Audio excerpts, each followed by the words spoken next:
One of the biggest changes this time is in who you play. In Bio 2, you play the very first Big Daddy ever, a sort of prototype model who's lighter and faster than any of the Big Daddies you encountered in the first game, but trades for that his sort of free will, the ability to be a rational agent making decisions. Very much a kind of tale of a man trapped within inside a monster. You know, that he is a deep part of Rapture's history.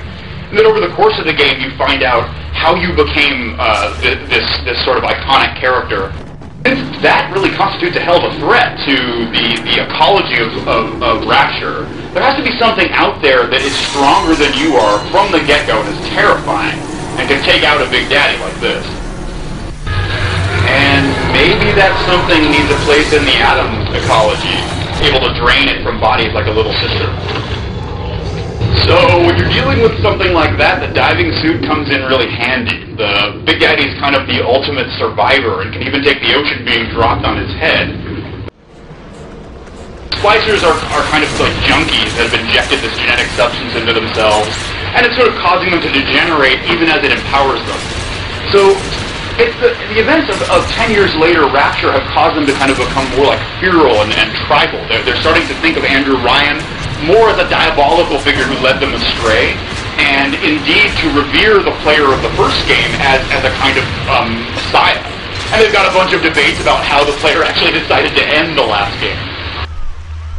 Hello? Hello? Hello. You can hear me? Yes. Wake up. Your time for sleeping is over.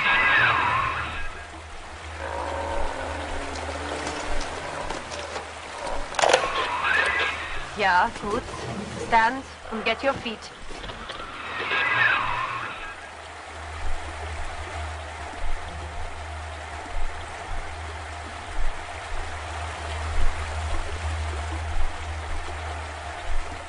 Now, there are advantages to being a Big Daddy, however. You know, in BioShock 1, we never really allowed you to use the Big Daddy weapon. The idea was they were kind of too heavy. In BioShock 2, the signature weapon, the drill, is the very first one you get.